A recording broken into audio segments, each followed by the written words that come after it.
সাংবাদিকদের, সমস্ত সংবাদ মাধ্যমের লোকেদের স্বাগত। আপনারা জানেন আমরা প্রায় এই তৃণমূল ভবন থেকে আমরা প্রেস কনফারেন্স করি। আজকে আমি এবং আমাদের আ আ সম্পাদক দলের প্রাক্তন রাজ্যসভার সাংসদ কুণাল ঘোষ আর আমি আমরা দুজনে মিলে প্রেস কনফারেন্সটা ডেকেছি। এই কারণে ডেকেছি কেননা আমরা আজকে বিষয় হচ্ছে, আজকে আমাদের মাননীয় দেশের প্রধানমন্ত্রী তিনি কোচবিহারে এসেছিলেন, বক্তব্য রেখেছেন। সেই ব্যাপারে আমাদের কিছু কথা মনে হয়েছে, যেটা কথা আপনাদের মাধ্যমে আমরা মানুষের কাছে তুলে ধরতে চাই। ঘটনা হচ্ছে যে প্রধানমন্ত্রী আবার আসতে শুরু করেছেন। 2021-এও আমরা বারবার দেখেছি, আমাদের সেই গান মনে পড়ছিল, বিখ্যাত গান যে নেতা আসছেন হেলিকপ্টারে, নেতা ভাসছেন, নেতা আসছেন, নেতা আসছেন। তো 2021-এর আগেও আমরা বারবার প্রধানমন্ত্রী এবং স্বরাষ্ট্রমন্ত্রী মাননীয় তাদের বারবার এখানে আসতে দেখেছি। তারপর তাদের আর দেখা যায়নি, যখন তৃণমূল কংগ্রেস 200-র উপর আসন পেয়ে মাননীয় মুখ্যমন্ত্রী মমতা বন্দ্যোপাধ্যায়ের নেতৃত্বে সরকার গঠন করলো। আবার 3 বছর পরে প্রধানমন্ত্রী আবার ঘন ঘন আসতে শুরু করেছেন এবং কোচবিহার জেলায় এসছেন, এবং আজকে তিনি কোচবিহার জেলায় এসছেন এবং পুরো উত্তরবঙ্গ সম্পর্কে কেন, গোটা পশ্চিমবঙ্গের মানুষ সম্পর্কে কতটা উদাসীন, কতটা নিষ্ঠুর আমরা বলতে পারি, নিরাসক্ত, যে পাশে জলপাইগুড়ি জেলায় ওই রকম বড় ঝড় মাত্র কয়েকদিন আগে হয়েছে। প্রধানমন্ত্রী সেখানে যাওয়া তো দূরস্থান, আমার মুখ্যমন্ত্রী আপনারা জানেন রাত্রিবেলায় ওই ঝড়ের খবর পেয়ে ওখানে গিয়ে চলে গেছেন, আর্ত মানুষদের পাশে দাঁড়িয়েছেন, দুর্গত পীড়িত মানুষদের পাশে থেকেছেন, হাসপাতালে গেছেন, তাদের সবাইকে সাহায্য করেছেন। এবং ঠিক পাশের জেলা কোচবিহার, সেখানে আজকে প্রধানমন্ত্রী এলেন, বক্তব্য রাখলেন, এবং কি আশ্চর্য, একবারও তার মুখে জলপাইগুড়ির ঝড়, সেখানে মানুষদের মৃত্যু, এখানে মানুষদের বাড়ি চলে যাওয়া, সেটা নিয়ে একটা কথা তিনি উচ্চারণ করলেন না। এটা আমাদের কষ্ট হয়েছে যে যে উত্তরবঙ্গের মানুষ, আমরা অন্তত গত লোকসভা ভোট থেকে দেখছি বারবার মাননীয় প্রধানমন্ত্রীর উপর আস্থা রেখেছেন, বারবার প্রধানমন্ত্রীকে বিভিন্ন লোকসভা কেন্দ্রে বিজেপিকে যারা জিতিয়েছেন, সেই ঝড় যেখানে হলো সেখানে তার সম্পর্কে একটি কথা নেই, একটি সমবেদনার কথা নেই, একটি কোনো দুর্বলতার কথা নেই। অর্থাৎ নর্থ বেঙ্গল সম্পর্কেও যে আসলে কতটা উদাসীন বিজেপি পার্টি, এটার দ্বারা সেটা প্রমাণিত হয়। তো আজকে তিনি বেশ কিছু বক্তব্য রেখেছেন, সেটার সম্পর্কে আমার আর অল্প কিছু কথা আছে, তারপর আমি কুণাল ঘোষের কাছে মাইক দিয়ে দেবো। কিন্তু তার আগে আপনাদের আমি উনি যা বলেছেন সে সম্পর্কে একটা ছোট ক্লিপিং আমি আপনাদের দেখাবো।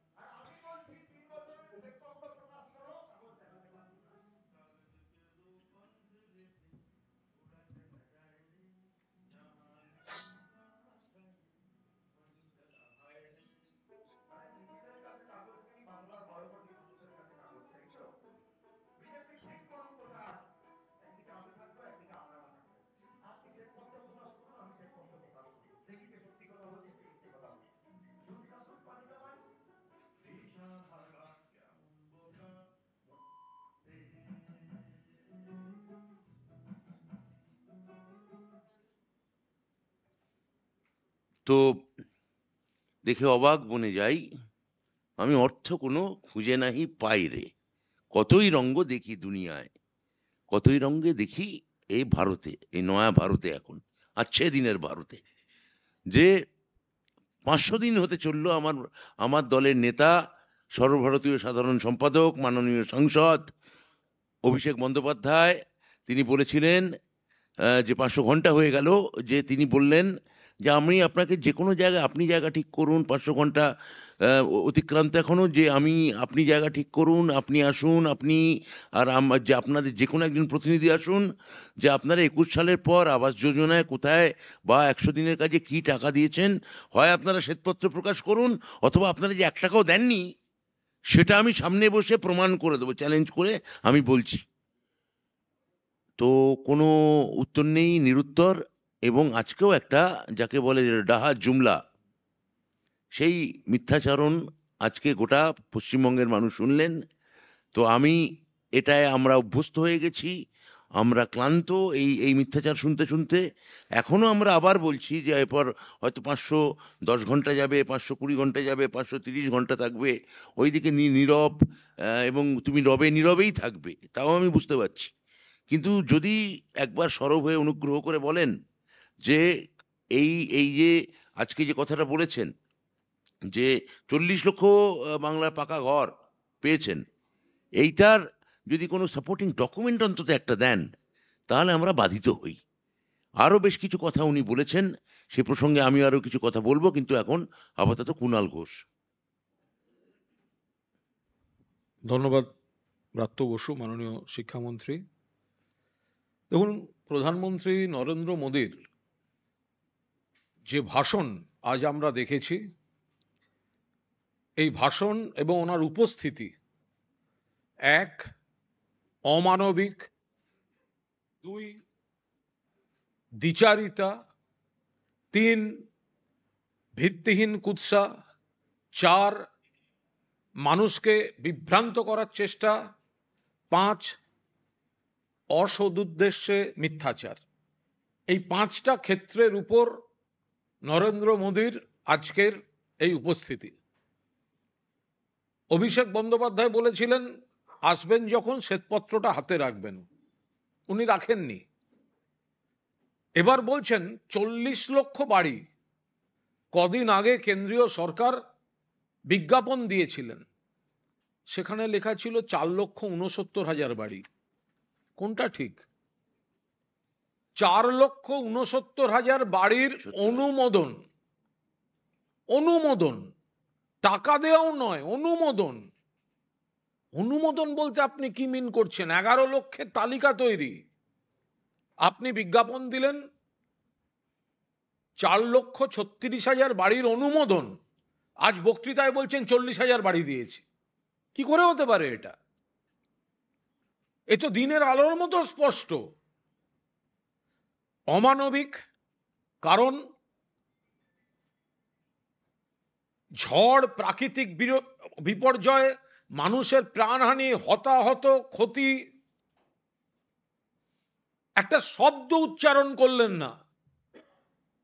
আমাদের প্রার্থী প্রচার থামিয়ে দিয়ে উদ্ধার কাজে চলে গেলেন। মুখ্যমন্ত্রী মাঝরাত্রে ঘটনাস্থলে, অভিষেক বন্দ্যোপাধ্যায় তারপর।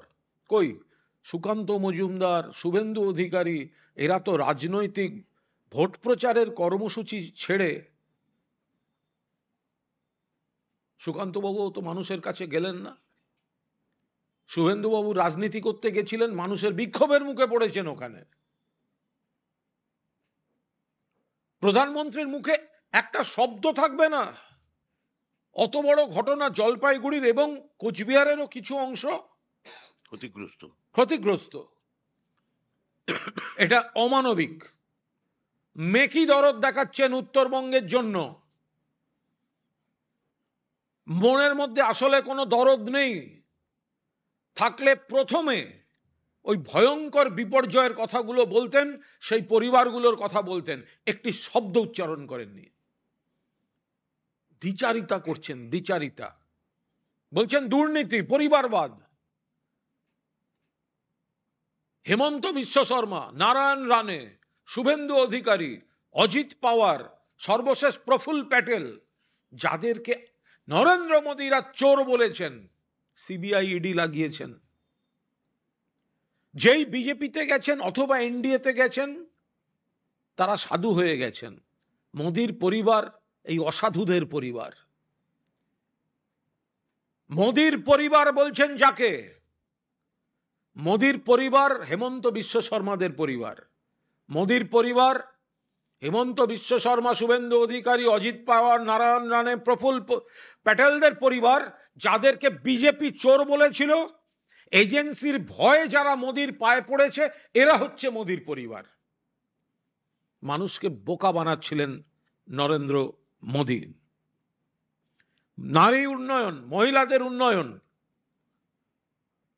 উত্তরপ্রদেশ, উন্নাও, হাথরাস, প্রয়াগরাজ, গুজরাট, বিলকিস বানু, মণিপুর, তার ধর্ষণকারী এবং পরিবারের খুনিদের ছেড়ে দিল বিজেপি, সুপ্রিম কোর্ট ধরে আনতে বলেছে।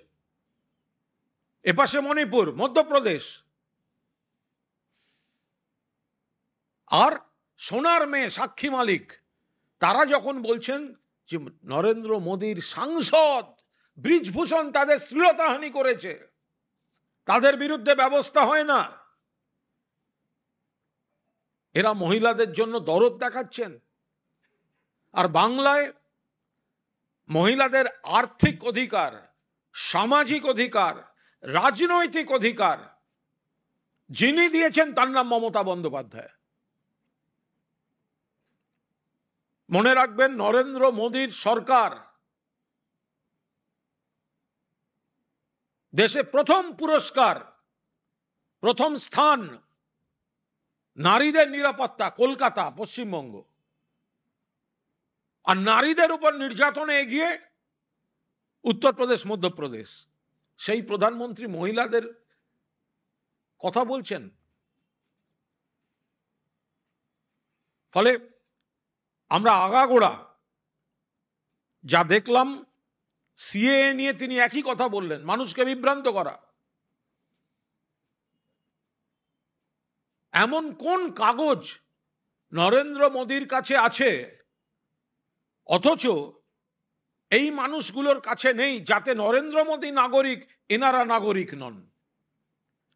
মমতা বন্দ্যোপাধ্যায় বলেছেন, যাদের নাম ভোটার তালিকায় আছে, যারা ভোট দিয়েছেন, আধার কার্ড আছে, নথি আছে, নাগরিক। কারণ নাগরিকত্ব কারার অধিকার বিজেপির নেই। আমরা নরেন্দ্র মোদীকে পরিষ্কার করে বলছি, আপনার দলের কোন নেতা যদি সিএ এর ফর্ম ফিল আপ করে, তার প্রাথমিক শর্ত হচ্ছে নিজেকে ভারতের নাগরিক নয় বলে ঘোষণা করা, তাহলে তাদের ভোটে দাঁড়াবার কোনো অধিকার থাকবে না। সংসদে কেউ ভোটে দাঁড়াবেন না, বিধায়ক থাকলে অবিলম্বে বিধানসভা থেকে বরখাস্ত করতে হবে, পুরসভা বা পঞ্চায়েত থাকলে সরিয়ে দিতে হবে। কারণ সিএ ফর্ম ফিল আপ করা মানে ঘোষণা করা যে আমি ভারতবর্ষের নাগরিক নই, আর যিনি ভারতবর্ষের নাগরিক নন তিনি ভারতবর্ষের কোনো জনপ্রতিনিধি হিসেবে থাকতে পারেন না। মানুষকে ভুল বোঝাচ্ছেন নরেন্দ্র মোদী। আগাগোড়া আজকে নরেন্দ্র মোদী বলে গেলেন, মোদী কা গ্যারান্টি, মোদীর প্রজেক্ট, মোদী বাড়ি করছে, মোদী টাকা দিচ্ছে। কি নরেন্দ্র মোদীর পৈতৃক টাকা দিচ্ছেন নাকি নরেন্দ্র মোদী? দেশের সংবিধানে এটা কেন্দ্রীয় সরকার, বাংলার হকের টাকা আপনি দিতে বাধ্য। মোদীর টাকা মোদী দিচ্ছেন। আমরা বলছি প্রতিটি পদক্ষেপে গরিব মানুষ, কৃষক, শ্রমিক, পরিযায়ী শ্রমিক, প্রত্যেকটি পেশার উন্নয়ন, প্রত্যেকটা জায়গায় মোদীর গ্যারান্টি মানে ভাঁওতা, আর দিদির গ্যারান্টি মানে রাজ্য সরকার মানুষের পাশে আছে, পশ্চিমবঙ্গ সরকার মানুষের পাশে আছে। ফলে আজ নরেন্দ্র মোদীর কুৎসা করেছেন বেশি, জোশ ছিল না বক্তৃতায়। বুঝতে পারছেন বাংলায় ভরাডুবি হতে চলেছে। জোশ ছিল না বক্তৃতায়। বুঝতে পেরেছেন দিল্লিতে আর ক্ষমতায় ফিরছেন না। বিজেপি আর এনডিএ 200 ক্রস করার জায়গায় নেই। বিকল্প সরকার আসছে, আর বাংলার মাটিতে 42টি কেন্দ্রে তৃণমূল কংগ্রেসের ছুঁড়ে দেয়া কঠিন চ্যালেঞ্জের মুখে পড়ে গেছে বিজেপি। বিজেপি জানে তৃণমূল কংগ্রেস 30 থেকে 35টি আসন বাংলা থেকে পেতে চলেছে, তাই নরেন্দ্র মোদীর জোশ নেই। নরেন্দ্র মোদী সিপিএম কংগ্রেসকে ব্যবহার করছেন।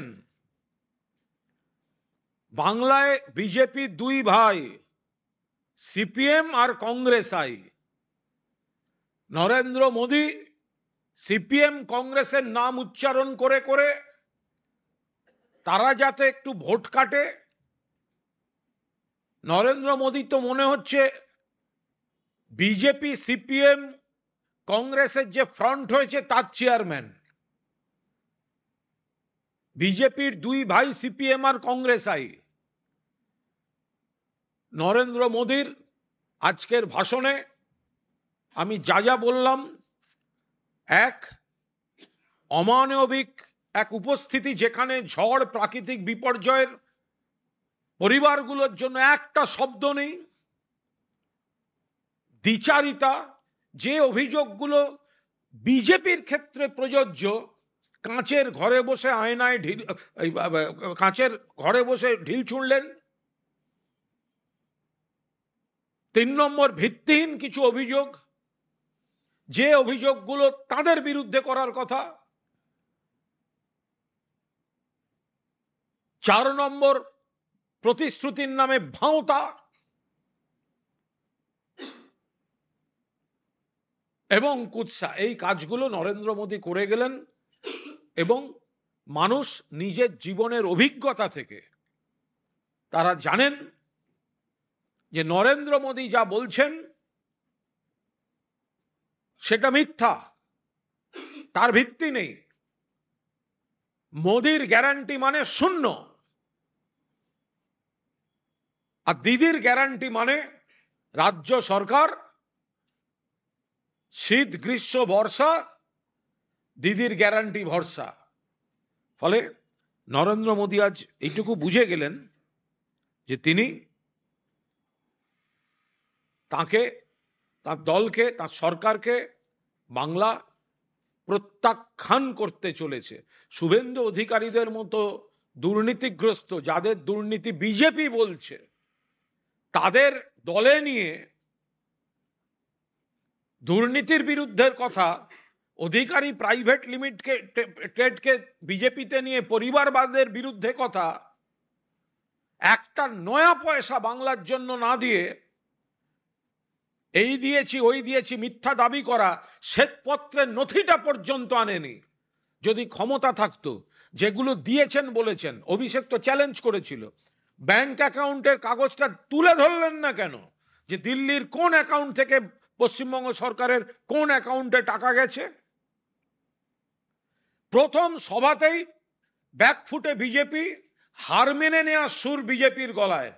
নরেন্দ্র মোদীর উৎসাহ চলে গেছে প্রথম দিন বাংলায় তালিকা ঘোষণার পর পা রেখে। ব্রাত্য, আমার এর সঙ্গে আর একটাই কথা বলার আছে। আজকে একটা আশ্চর্যজনক কথা বলেছেন প্রধানমন্ত্রী, যেটা আমার চলচ্চিত্রের সঙ্গে জড়িয়ে থাকার সঙ্গে অল্প স্বল্প জড়িয়ে থাকার সুবাদে আমার সেটা খুবই মানে হাস্যকর বললেও কম বলা হয়। মানে গোটা ভারতবর্ষের মানুষের কথা ভেবে আমাদের অবস্থা এমনি, বাংলায় উনি যথেষ্ট উনি অত্যাচার চালিয়েছেন। এবার গোটা দেশের কথা ভেবে আমাদের দুঃখ লাগছে, কেননা আমরা প্রধানত আমাদের রাজ্য নিয়ে কনসার্ন, যেহেতু আমরা রাজ্যেই রাজনীতিটা করি। উনি বলেছেন যে 10 বছর ধরে ভারতবর্ষের মানুষ আসলে ট্রেলার দেখলো, পিকচার আবি বাকি হ্যায়। তাহলে 10 বছর ধরে উনি যদি একটা ভেবে দেখুন, আমি প্রযোজকের সঙ্গে চুক্তিবদ্ধ হয়ে একটা সিনেমা বানাবো বলে, যদি 10 বছর পরে যদি আমি কেবলমাত্র একটা মানে 30 সেকেন্ড বা 40 সেকেন্ডের ট্রেইলার দিয়ে থাকি, আর 3 ঘন্টা বা 2.5 ঘন্টা সিনেমা বানাতে যদি আমি 10 বছরও না পারি, তাহলে আমার আর আগামী 20 বছরও আমি পারবো বলে আমার মনে হয় না। তাহলে একটা ট্রেলার উনি বানালেন, একটা উন্নয়নের ট্রেলার, ভাঁওতাবাজির ট্রেলার, মিথ্যাচারের ট্রেলার, জুমলাবাজির ট্রেলার।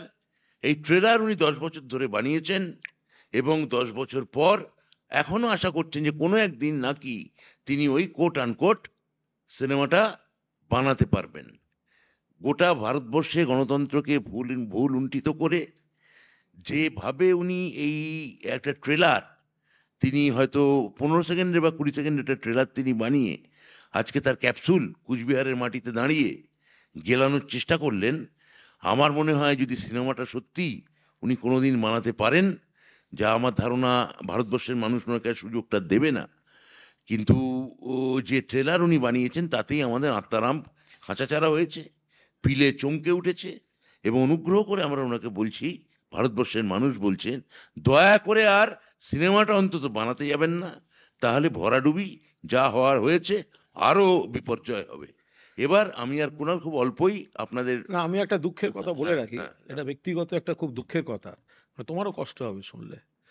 সেটা হচ্ছে যে এই যে ট্রেলার উনি দেখালেন, উনি বলছেন আমি ট্রেলার দেখালাম, এবার ছবি হবে। তুমি তো ছবিটা ভেবে আঁতকে উঠলে। না, আমার জীবনের দুঃখের কথা হচ্ছে, বাংলা সিরিয়ালের ইতিহাসে দুটো সিরিয়াল শুরু হয়েছিল। একটার নাম চন্দন, বিভাস চক্রবর্তী ছিলেন, প্রিয়াঙ্কা ত্রিবেদী ছিলেন। আর একটা বকুল, নজরুল ইসলামের পুলিশ কর্তা, ওনার সিরিয়ালের উপর। ঘটনাচক্রে এই দুটি মাত্র জায়গাতে আমি অভিনয়ের সুযোগ পেয়েছিলাম। কোথায়? দুটিনই শুধু ট্রেলার হয়েছিল, সিনেমার কোনোদিন হয়নি। ট্রেলার অবধি রিলিজ হয়েছিল। ফলে নরেন্দ্র মোদীর এই যে ট্রেলারের কথা বলছেন, এরপরে কিন্তু সিনেমা দিনের আলো দেখবে না, ওটা এই চন্দন বকুলের মতোই কিন্তু কালের গর্ভে হারিয়ে যাবে।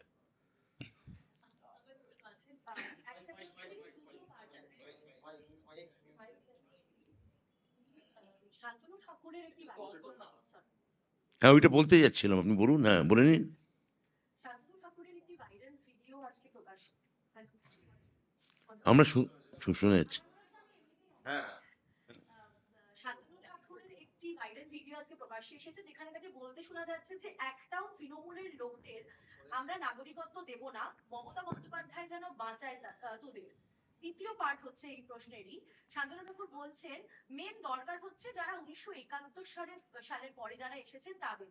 কোনোদিনও যদি এনআরসি হয়, ধরুন বিজেপি সরকার আমাদের লোকদের কাউকে পাঠাবে না, যার জন্য সিএ করা হয়, বিজেপি সরকার কিছু করলো না এনআরসি, 200 বছর পরে যদি এনআরসি করে সংবিধান অনুসারে রাষ্ট্রপতি শাসন দিয়ে এই দেশ থেকে ঘাড় ধাক্কা দিয়ে বের করে দেয় রোহিঙ্গাদের মতো, তাহলে কি মমতা বন্দ্যোপাধ্যায় বাঁচাবেন? এইটা মানে এক নম্বর কথা বলবো যে উনি কখন কি বলেন কোনো ঠিক থাকে না। উনি নিজে বলেছিলেন যে সিএ চালু হওয়ার পর উনি প্রথম ওই কেন্দ্রীয় সরকারের পোর্টালে নাগরিকত্ব পাওয়ার জন্য, আপনাদের থেকে শুনেছি, উনি নাগরিকত্ব পাওয়ার জন্য আবেদন করবেন বলেছেন। প্রথম কথা হচ্ছে, সেই আবেদনটা কি উনি করেছেন? উত্তর হচ্ছে না, ওই আবেদন উনি এখনো করেননি। তাহলে কেন্দ্রীয় সরকারের পোর্টালকে কেন্দ্রের মন্ত্রী, জাহাজ প্রতিমন্ত্রী, তিনি নিজেই বিশ্বাস করতে পারছেন না। তা তিনি কাকে রাখবেন আর কাকে তাড়িয়ে দেবেন, এই বিজেপি এই যে বিভাজনের রাজনীতি, ওটা উনি ভালোই আয়ত্ত করেছেন। কিন্তু মতুয়া ধর্মাবলম্বীরা জানেন যে এই বিজেপি গভর্নমেন্টই যে তাদের জন্যে যে 2002 সালে যে ভয়ানক আইনটা করেছিল, যে কে শরণার্থী এবং কে আমাদের আহ, মানে অনুপ্রবেশকারী, সেই ফারাক তাতে ঘুচে গিয়েছিল। সেই আইন অব্দি প্রত্যাহার করেননি। ফলে মতুয়া ভাইদের কাছে আজকে জবাবদিহি করতে হচ্ছে শান্তনু ঠাকুরকে। ফলে উনি এরকম উগ্র কিছু বিভাজনমূলক কথা উনি বলতে চাইছেন। আসলে 71 সালের আইন, 50 সালের আইন, এটা উনি নিজেও খুব ওয়াকিবহাল নয়। হলে তো উনি নিজেই আপনাদের কাছে বলেছিলেন যে আমি ওই প্রথম পোর্টালে অ্যাপ্লাই করব। করে দেখান, করে বলুন যে উনি এতদিন আসলে আমাদের আমাদের রাজ্যে কেন্দ্রীয়, আমাদের দেশে কেন্দ্রীয় মন্ত্রী হয়ে আছেন, আসলে তার নাগরিকত্ব ছিল না। তো সেইটার আগে উনি জাস্টিফাই করুন, তারপর বাকিটা আমরা উত্তর দিয়ে দেবো। 200 বছর বাদে তাদেরকে যদি ভাগিয়ে দেওয়া হয়, এই বিষয়টা আমি আমি খুব সহজ কথা, যে যে আপনি আপনি সহজ লজিক কি বলে, সহজ লজিক যারা বলে, যারা অনুপ্রবেশকারী যারা আসেন, তারা তো তাদের কাগজপত্র গুছিয়ে টুছিয়ে রেডি হয়ে আসবেন। আর শরণার্থী মানে তারা মার খেয়ে চলে আসছেন, তার কাছে কাগজপত্র থাকবে না, কেননা সে কাগজপত্র নেওয়ারই সময় তো পায়নি। যে শরণার্থী হবে তাকে তো তাড়িয়ে দেওয়া হয়েছে, তার মানে সে কাগজপত্র, কবে জন্মের তার তারিখ, কোথায় আধার কার্ড, কোথায় রেশন কার্ড, সে খুঁজবে কি করে? বরং অনুপ্রবেশকারীর হাতেই তো সব জালি, সমস্ত জাল সব ডকুমেন্ট থাকবে। এটাই তো সাধারণ লজিক বলে। তাহলে আসলে এই এনআরসির নাম করে ওরা কি আসলে অনুপ্রবেশকারী শরণার্থী এরকম ভাগাভাগি করে আসলে অনুপ্রবেশকারীকেই, ঘুষপেটিয়াকেই বৈধতা দিতে চাইছেন? এবং যারা ন্যায্য শরণার্থী আছেন ওই গোটা বিস্তীর্ণ সীমান্ত অঞ্চল জুড়ে, তাদের বার করে দেওয়ার পরিকল্পনা চলছেন। যেভাবে আসামের ডিটেনশন ক্যাম্পে আমরা দেখেছি, প্রায় 12 লক্ষ বাঙালি সেখানে বন্দি করে রাখা হয়েছিল, সেখানে এখনো তারা আটকে আছেন। তো বিজেপির এই ধরনের বিভাজনমূলক রাজনীতি বরাবর আত্মঘাতী হয়েছে। বনগাঁ, রানাঘাট বা আরো যেসব সীমান্তবর্তী এলাকা আছেন এবং মতুয়া ধর্মাবলম্বী ভাইয়েরা আছেন, তারা এগুলো এখন বুঝতে পারছেন। হারের ভয়ে এই জাহাজ প্রতিমন্ত্রী এখন আবোল তাবোল বকছেন। আমার মনে হয় শরণার্থী এবং অনুপ্রবেশকারী কে, ওনার নিজেও খুব স্পষ্ট নয়, এনআরসি আইনও উনি জানেন না, আর যদি জানতেন তাহলে এই সিএ রুল দেখার পর উনি তো নিজেই আবেদন করতেন, নিজের কথা অনুযায়ী, নিজের প্রতিশ্রুতি অনুযায়ী। সেটা তো উনি করলেন না, কেন করলেন না তাহলে? আর 200 বছর বাদে ভারতীয় জনতা পার্টি বলে বস্তুটা ওটা জাদুঘরে থাকবে। 200 বছর বাদে ভারতীয় জনতা পার্টি বলে বস্তুটা জাদুঘরে থাকবে। লোক ওই কাঁচের ইয়ে ফিয়ে দিয়ে সব দেখবে, এই লোকটা এই ছিল, এরটা ওই ছিল, তাই ছিল। তখন দেশের দায়িত্ব, অমুক রাজনীতি, এসবের কথা ওনাদের এখন থেকে ভাবতে হবে না। আচ্ছা, এটা নিয়ে একটা প্রশ্ন করে দিই, সেটা হচ্ছে যে দিলীপ ঘোষ তিনি আবার নিজের জায়গাতেই রয়েছেন এবং উনি বলছেন যে মানে কমিশনের সতর্কতার পরে উনি বলছেন দাদাগিরি একমাত্র দিলীপ ঘোষ করে, ওরা ঠুকঠাক করছে, ঘা মারলে সব সিধে হয়ে যাবে, হুঁশিয়ারি দিলীপ ঘোষের। আবার এদিকে বলছেন যে ভোটের পরে দাদাগিরি করতে চান তো জি বাংলার সঙ্গে কথা বলুন। তো ওখানে ওখানে করতে চান কেন? সৌরভকে দিয়েছে, আমি করতে চাই, তো ওখানে গিয়ে কথা বলুন। তো এখানে মানে বাকি ভোটের সঙ্গে এসব দাদাগিরির কি সম্পর্ক? দাদাগিরি শুরু করার আগেই সে তো এনআরসিও শুরু হয়নি, দিলীপ ঘোষ উচ্ছেদ হয়ে গেছে। এনআরসি এখন বিজেপি কি বলেছিল, দিলীপ বাবুরা কি বলতেন? বিজেপি বলেছিল সিএ এনআরসি হবে, আমরা সব ধরে বার করে দেবো। এনআরসি শুরু হলো না, দিলীপ ঘোষকে মেদিনীপুর থেকে 5 বছর চাষ করার পর সুকান্ত ধরে বার করে দিয়েছে। দিলীপ ঘোষ আগে সুকান্তদের উপর, ওনার দলের উপর দাদাগিরিটা দেখাক। দিলীপ ঘোষের বুকের মধ্যে অনেক কষ্ট, বুক ফেটে যাচ্ছে। 5টা বছর মেদিনীপুরে চাষ করার পর গভীর চক্রান্ত দলের মধ্যে, তাকে যেভাবে একবার সহসভাপতি করা হলো দিল্লিতে, তারপর তাকে আবার বাদ, তারপরে এই সাংসদ বাদ, নতুন জায়গায় ফেলে দেওয়া হয়েছে। দাদাগিরি যদি থাকতো তো দেখাতেন দলের ওপর, আপনার ওপর নির্যাতন করছে আপনার দল। ফলে দিলীপ বাবু যেসব কথাগুলো বলছেন দাদাগিরি ইত্যাদি, কहीं पे নিগাহে কहीं पे নিশানা, বলছেন দলের লোককে, দলের নেতৃত্বকে। আপনারা ভাবছেন হয়তো তৃণমূলের দিকে তাকিয়ে বলছেন। বলছেন যে এখন তো সিবিআই ইডির দাওয়াই দেখতেই পাচ্ছেন, এর পরে তো আর বাড়ির ভাত খেতে পারবেন না। নতুন জায়গায় গেছেন, সব এলাকাটা পুরো ঘুরে উঠতে পারছেন না, পোস্টার ফেস্টুন মারার লোক নেই, খারাপ কথা বললে 4টে কাগজে বেরোবে, টিভিতে দেখাবে, এলাকার পাবলিসিটি প্রচারের, সেই জন্য 4টে খারাপ কথা বলছে। তাহলে মানে উনি বলতে চেয়েছেন আসলে দাদাগিরি মানে উনি ছোটদা, ওনার 2 বড়দা আছে, একটা সিবিআই একটা ইডি। ছোটদা একা পারছেন না, সঙ্গে বড়দা লাগবে, মেজদা লাগবে, রাঙাদা লাগবে, তবে ছোটদার মুখে বুলি ফুটবে। তা ভালো, ছোটদার এইসব দাদাদের দরকার, এই আর কি। রাজ্য বীরভূমের বীরভূম লোকসভা কেন্দ্রের বিজেপির প্রার্থী দেবাশিস ধর, যিনি একসময় কুচবিহারের এসপি ছিলেন, তিনি বলছেন শীতলকুচি কাণ্ডে রাজ্যের একটি বড় মাথার বিরুদ্ধে এফআইআর করা আছে, সিবিআই তদন্ত হলে সেই রহস্য উন্মোচিত হবে। উনি যখন উনি তো ওই সময় আজকে না হয় বিজেপির প্রার্থী হয়েছেন, তো উনি তো ওই সময় এসপি ছিলেন। তা উনি এরকম যখন এসপি ছিলেন, আজকে তার ওনার কোনো দায়বদ্ধতা নেই প্রশাসনের প্রতি, যে প্রশাসনিক উনি কোনো একটা বকল বানিয়ে বসে আছেন, যে বা প্রশাসনিক ওথ তার কাজ করছে, যে আমি আসলে মন্ত্রগুপ্তির শপথ নিয়েছি, আমি ওগুলো বলতে পারবো না। ওনার যদি হিম্মত থাকে উনি নামটা বলে দেখান না।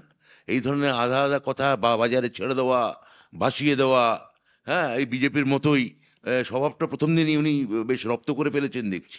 তো ওনার যদি সত্যি কোনো বড় মাথার এগেনস্টে ওই সময় শীতলকুচি কাণ্ডে থাকে, তাহলে একটা বড় মাথা, মেজো মাথা, মুড়ো মাথা, এগুলো না বলে যাকে বলতে চাইছেন হিম্মত থাকলে নামটা বলুন। তুমি কিছু বলবে এটা নিয়ে? হ্যাঁ, হ্যাঁ। আর একটাই জাস্ট, উনি যেহেতু পুলিশে ছিলেন এবং সেখান থেকে তারপর জয়েন করেছেন, করে এফআইআর এর কথা বলছেন, ব্যাপারটা এরম নয় তো যে ওনার এই তৃণমূল বিরোধী মনোভাব থেকেই তিনি কিছু অভিযোগ দায়ের করিয়ে রেখে গেছিলেন? এখন তো বোঝাই যাচ্ছে ওনার ভেতরটা কি অ্যাকচুয়ালি। যেটা বলছেন যে আপনারা বাম কংগ্রেস এরা পরস্পরের সঙ্গে লড়াই করছেন রাজ্যে, আর দিল্লিতে গিয়ে একসঙ্গে খাবার খাচ্ছেন, কে বলছেন? প্রধানমন্ত্রী।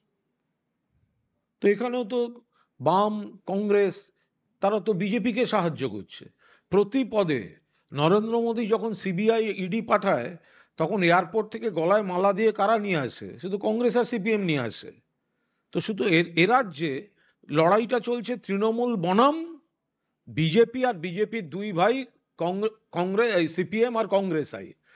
বিজেপি তাদের ব্যবহার করছে এখানে, কখনো পাশে দাঁড়িয়ে প্রত্যক্ষভাবে, কখনো পরোক্ষভাবে। লাগামটা তো বিজেপির হাতে রয়েছে, বিজেপির সঙ্গে আলাপ আলোচনা করে সব সিটগুলোকে নিয়ে তারা সাজাচ্ছে। ফলে এ রাজ্যে লড়াইটা তৃণমূল একদিকে বনাম বিজেপি, আর বিজেপির দুই ভাই সিপিএম আর কংগ্রেস আই। মানে ও যেটা বলতে চাইছেন কুণাল, তার সহজ কথা, দিল্লি থেকে এলো গাই, সঙ্গে বাছুর সিপিএম আর কংগ্রেস আই, এটাই বলতে চাইছেন? হ্যাঁ, আচ্ছা, ইংলিশ করবো? রাজভবন থেকে এক্স হ্যান্ডেলে পোস্ট করা হয়েছে আপনার নাম করেই, যে মিনিস্টার ব্রাত্য বসু বলেছেন রাজ্যপালকে পাগল এবং অ্যালজাইমারে ভুগছেন বলেছেন, এবং এমন সময় বলেছেন রাজ্যপাল যখন 4টে নামই গ্রহণ করেছেন যেগুলো পাঠানো হয়েছিল, এবং তার সঙ্গে হুঁশিয়ারিও দিয়েছেন প্রত্যেক ভিসিতে। সেটা হচ্ছে রাজ্যপাল বলছেন যে এই রাজ্যের শিক্ষামন্ত্রীর জন্য এখানকার চিফ মিনিস্টারের সঙ্গে আমার সম্পর্কটা খারাপ হয়েছে, কি বলবেন? টুইটটা আছে, তারপর ভালো করে দেখুন টুইটটা তারপর আছে না নেই সেটা খোঁজ নিন। হ্যাঁ, ওটা দেখুন। আমার দুটো টুইটই উইথড্র করা হয়েছে, যাই হোক, আমি যখন টুইট করা হয়েইছে। হ্যাঁ, তা আমি বলি, 1 নম্বর কথা হচ্ছে যে উনি যাকে অ্যাপয়েন্ট করেছিলেন সেই কেয়ারটেকার ভিসি যিনি ছিলেন, আগে তিনি তার উত্তর দিন, তারপর আমি আমার জুনিয়র যিনি আমায় অ্যাপয়েন্টমেন্ট করছেন তার কথার উত্তর আমি দেব। আমার এটা নিয়ে কোনো বক্তব্য নেই। আগে উনি গৌড়বঙ্গের ভিসি কিভাবে অপমানিত হয়েছেন আগে সেটার উত্তর দিন, তারপর উনি শিক্ষা দপ্তর, মন্ত্রী, এইসব নিয়ে উনি পরে ভাববেন, আগে ওটার উত্তর দিন। গোটাটাই বেআইনি, মানে আপনারা বলছেন রাজভবন বেআইনি। আমি এই সার্কুলার সংক্রান্ত বা এই 4 জন ভিসি না হওয়া কি হওয়া, আমি আপনাদের কাছে আজকেই বা আগামীকালের মধ্যে আমরা এটা সম্পর্কে কি ভাবছি এটা ঠিক এক কথায় হবে না। আমরাও আইনি পরামর্শ নিয়েছি। আমিও 4 থেকে 5 পাতার একটি জবাবি প্রত্যুত্তর কালকে সমস্ত গণমাধ্যমকে আগামীকালকের মধ্যে আমি দেব। হয়ে গেছে? সন্দেশখালী নিয়ে বিজেপির এবার নতুন অভিযোগ যে মাদক কারবারের সঙ্গে যুক্ত ছিলেন শাহজাহান শেখ। আমি জানি না, তুই বল। না, অভিযোগ এইগুলোর কি আছে, তদন্ত করছে তো সেন্ট্রাল এজেন্সি। এসব যখন কোনো না কোনো কথা আসছে, তো সেন্ট্রাল এজেন্সিটা তো সিবিআই, ইডি, এনআইএ, এগুলো তো সব বিজেপির। তো এরকম প্রকাশ্যে বাজার গরম না করে তো ওরা নিজেদের এজেন্সিকে বলুক, ওদের কাছে কি তথ্য আসছে সেগুলো তাদের বলুক। এটা একটা মেলাইন করার জন্য কোনো ঘটনাকে, প্রথমত একটা ঘটনা ঘটেছে কি ঘটেনি, ঘটলে কতটা ঘটেছে, সরকার ব্যবস্থা নিয়েছে, তারপরেও তারা ইস্যুটাকে জিয়ে রাখতে চায়। ইস্যুটা জিয়ে রাখতে গেলে একের পর এক মিথ্যাচার করতে হবে। তো যদি তদন্ত ওরিয়েন্টেড কোনো ইনপুট থাকে বিজেপির, তো তারা এজেন্সিকে সরাসরি বলে দিক, মিটে গেল। গুজরাট এটিএস প্রায় 200 কোটি টাকার যে মাদক ধরেছিল, সেখানে শরীফুল ইসলাম বলে একজনের নাম পাওয়া যাচ্ছে। তার বাড়ি সন্দেশখালীতে এবং শাহজাহানের কাছের, এমনটাই অভিযোগ করা হচ্ছে। তারা সন্দেশখালীতে গেছিল না গুজরাট এটিএস, সেটাকে হাতিয়ার করে বিজেপি মূলত বলছে।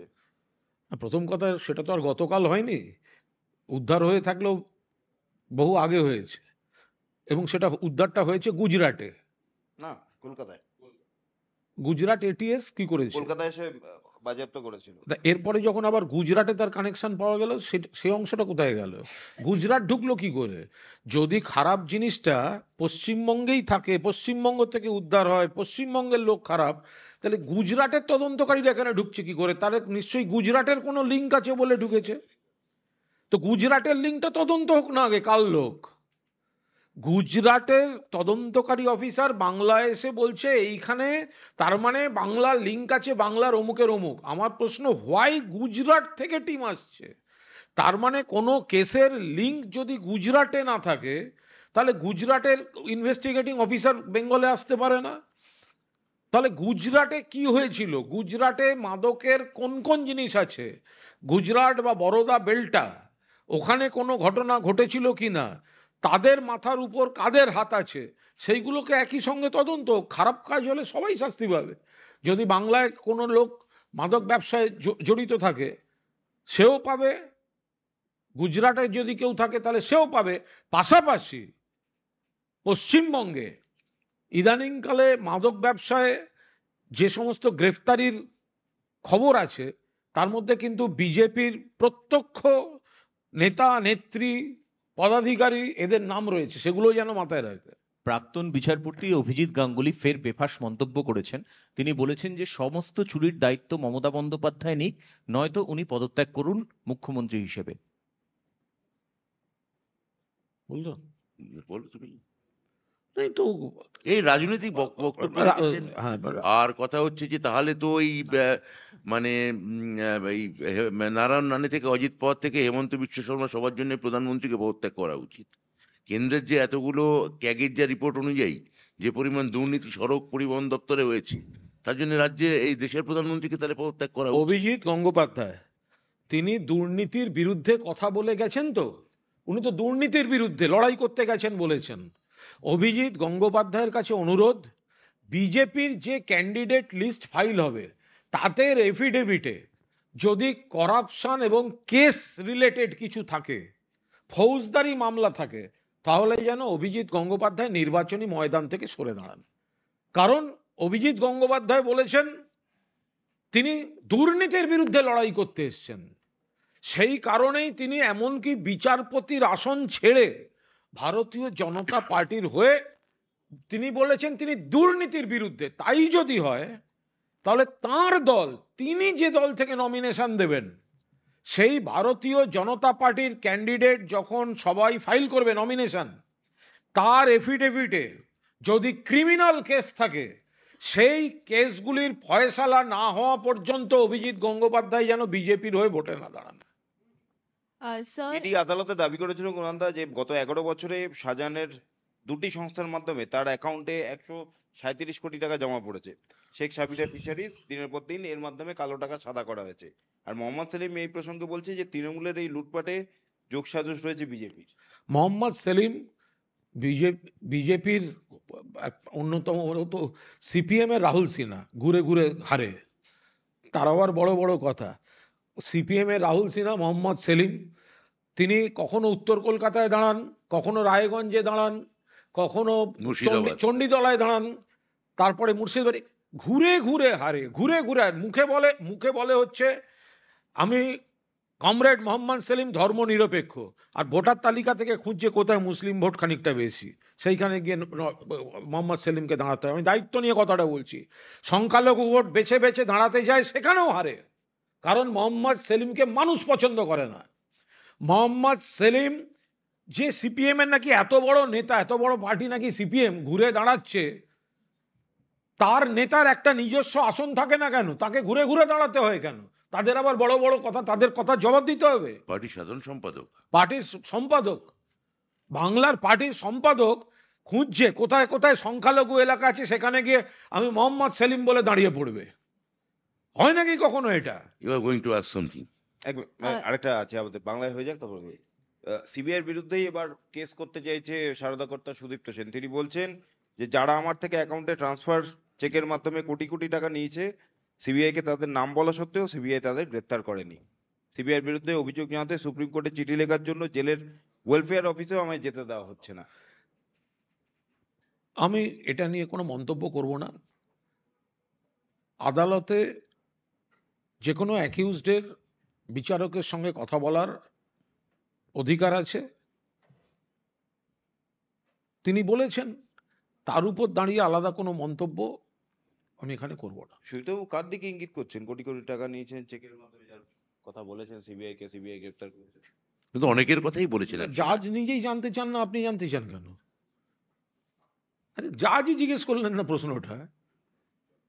Sir, one of the TMC MLAs, Ashit Majumdar, Majumdar, yeah. yeah, he had made a derogatory comment against Loket Chatterjee. He has said that she have double standards. She's with BJP and TMC as well. I don't think this is a derogatory comment. This is a political comment. I think he wanted to say that he has his double standard connected with two parties. So you don't forget that the contestant from Hooghly, BJP contender, she had a long background of Trinamool. And you know that Rachana Banerjee is our candidate. She's a fresh candidate, and she will win definitely. So what Wasit Majumdar does know, I think he has some specific points. You can clarify from him. Mamata Banerjee today, while speaking, have explicitly spoken about CAA and have said that as soon as you register, you will be marked as Bangladeshis, and then when NRC comes into place, you will be the one like Assam sent to detention camps. I already told Uh, about this, in detail. the What first condition in this CA form, that is, you have to declare yourself as non-citizen of India. Then you can apply for citizenship. That is the problem. এক minute, এই তোমার উত্তরটা আমি just একটা line দিয়ে দিচ্ছি। এরকম হতে পারে যে আমরা জানতাম বা কোর্ট থেকে দেখেছি, কোর্টের রেকর্ড থেকে, যে সুদীপ্ত সেন তিনি কিছু কোর্ট ডেপুটেশন দিয়ে, কোর্টে স্টেটমেন্ট, লিখিত স্টেটমেন্ট দিয়ে অনেকের নাম বলেছিলেন যে তাদের উনি বিপুল টাকা দিয়েছেন ইত্যাদি ইত্যাদি। সেগুলো আমরা জানি, উনি দিয়েছিলেন কোর্টে চিঠিগুলো। তিনি, আমরা অনুমান করছি তাদের কথাই বলেছেন। And another thing for you, that the MOS of a central government, he has very specifically said, when the portal of the NRC kind of the citizenship portal would start, I am the first person who will apply. Still, he hasn't applied. So when the MOS of shipping, he is afraid about the portal, about the NRC, about the CA. So what thing will be done about for the other persons, for the common people who are really suffering from the long time for the double standard of BJP? So I think that NRC, they took 5 years for the frame the rules, and still it is not working. And they are vacillating on this. I think the brothers of Matua religion, they will answer him in this election. Also, one more thing, Robert Vadra have said that people of Amity wants someone from Gandhi family to contest in that particular constituency, and he will be contesting. I don't Gandhi. want to make any How comment. are you looking into this whole matter? Robert Vadra is from this in here. I don't want to make any comment. That is a absolutely inner problem of Congress. We don't want to make any comment. Thank you.